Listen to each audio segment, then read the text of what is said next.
கத்தியால் குத்தப்பட்ட மருத்துவரிடம் வீடியோ காலில் அமைச்சர் நலம் விசாரித்துள்ளார். கூடுதல் விவரங்களை செய்தியாளர் ராஜகுமரன் வழங்க கேட்கலாம். ராஜகுமரன், வணக்கம்.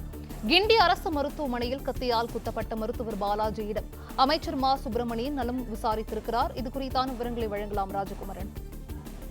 மருத்துவர் பாலாஜி கத்தி குத்து சம்பவத்திற்கு ஆளாகி அவருக்கு தீவிர சிகிச்சை பிரிவில் மருத்துவ சிகிச்சை வழங்கப்பட்டு வரக்கூடிய சூழ்நிலையில் பல்வேறு மருத்துவ சங்கங்கள் இன்று முதல் வேலை நிறுத்தத்தில் ஈடுபடுவோம், பணியை புறக்கணித்து போராட்டத்தில் ஈடுபடுவோம் என்ற அறிவிப்பினை வெளியிட்டிருந்தார்கள். அதன் தொடர்ச்சியாக தற்பொழுது சென்னை தலைமைச் செயலகத்தில் நடைபெறக்கூடிய சமரச பேச்சுவார்த்தையில் பல்வேறு முக்கிய மருத்துவ சங்கங்களை மருத்துவர் சங்கங்கள் மற்றும் செவிலியர் சங்கங்களோடு மக்கள் நல்வாழ்வுத்துறை அமைச்சர் மா சுப்பிரமணியன் இந்த ஆலோசனை கூட்டத்தில் பங்கேற்றிருக்கின்றார்.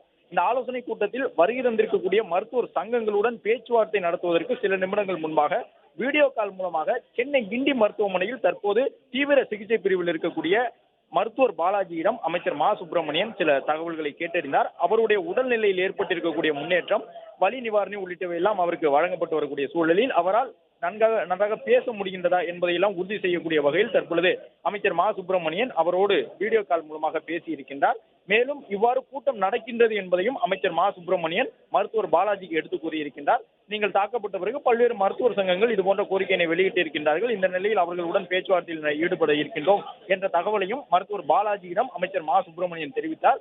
இந்த நிலையில்தான் தற்பொழுது இந்த கூட்டம் தொடங்கி இருக்கின்றது. இந்த கூட்டத்தின் தொடக்கத்திலேயே மருத்துவர் பாலாஜியிடம் வீடியோ கால் முறையில் தான் பேசியிருப்பதாகவும் அவருடைய உடல்நிலையில் ஏற்பட்டிருக்கக்கூடிய முன்னேற்றங்கள் என்ன என்பது குறித்தும் மருத்துவர் சங்கங்களுக்கு அமைச்சர் தரப்பில் விளக்கம் வழங்கப்பட்டிருக்கின்றது. தொடர்ந்து மருத்துவர் சங்கங்கள் தற்பொழுது தங்களுடைய கோரிக்கையை அமைச்சர் மற்றும் துறையின் செயலாளர், காவல்துறை உயர் அதிகாரிகள் உள்ளிட்டவர்களுக்கு எடுத்துக் கூறி வருகின்றார்கள்.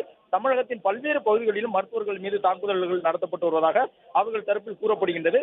என்றாலும் இந்த போராட்ட அறிவிப்பு அவர்களால் திரும்ப பெறப்படுமா என்பது இன்னும் சற்று நேரத்தில் தெரியவரும். பேச்சுவார்த்தை தொடர்ந்து நடைபெற்று வருகின்றது.